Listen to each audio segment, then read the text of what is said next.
All right, so 5 o'clock rolls around. Your last undercard race is done. What do you guys, do you guys bother to stick around to watch the Derby? Or where do you watch it from, I should say?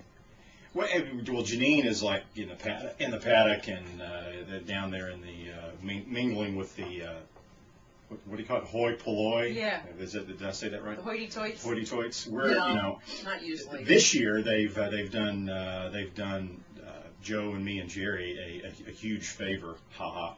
Our talent position is now somewhere on the first turn where we can't see anything.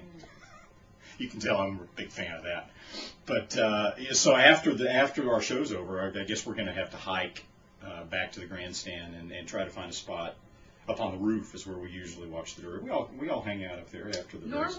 Normally we'd go up to like the fourth floor, be in the paddock for a little while, go up to the fourth floor, watch the race from out front. But unfortunately, this year, the only flight that could get me home is Saturday night. So I got to leave before the race. I got to leave here at like 6 o'clock, and I'll be heading to the airport. Yeah. Well, if you call me on Monday, I'll tell you what happened. That's planning. Yeah.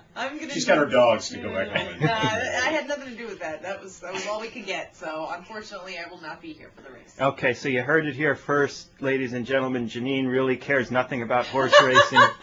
She can't wait to get out of here as soon as that. Will not even stay for the race. The Preakness comes 2 weeks on the heels of the Derby. When does your Preakness preparation start? Because you have a lot of airtime and a lot of shows regarding the Preakness as well. You take a few days off? Sunday. Right away. If not Saturday night. Yeah, right away we start sorting through the field and figuring out who's going to go where and just getting preliminary work done on the fallout from the Derby. We use that week in between the Derby and the Preakness to as much advantage as we can. Because one of the problems, if you don't do advanced preparation by the time you get here, it's overwhelming. Yeah, when you get here, when you get to Pimlico, there's just so much to do, and then you've got meetings upon meetings. You have meetings to talk about meetings. The meeting thing is just we love meetings. We love meetings. And they take up a lot of time.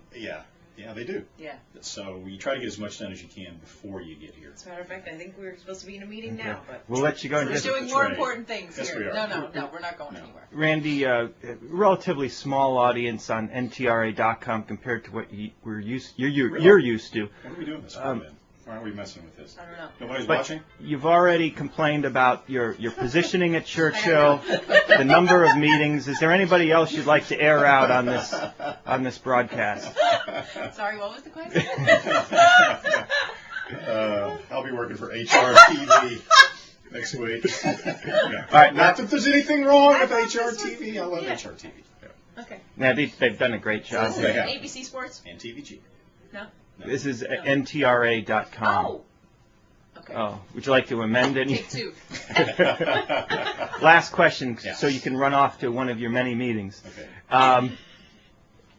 From what you've seen so far, and you probably have to save your picks for Saturday, but is there anyone who's caught your eye thus far, or maybe somebody you didn't expect to take a liking to that has tickled your fancy so far?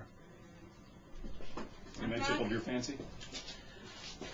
Quite a few. I am a big fan of Colonel John, and after the work the other day, I'm even more impressed. And I kind of like Gallego a little bit. He's a horse that's, I think, coming into the race on the improve. My fancy hasn't been tickled yet. You've got to. But that could be arranged. Big Brown has come the closest to my funny bone with. I had some concerns about his feet, but they seem to be alleviated a little bit.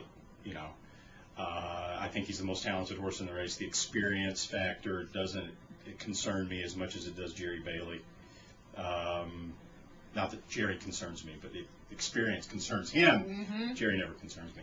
Mm-hmm. But Colonel John works so sensationally. And to me, it's three horses. Mm-hmm. With Pyro thrown in there as the X factor. You wouldn't be surprised if he wins the Derby by 3. You wouldn't be surprised if he finishes 8th or 9th, after his race in the Bluegrass. You don't know what to think about Pyro. But I think the winner's got to be one of those three.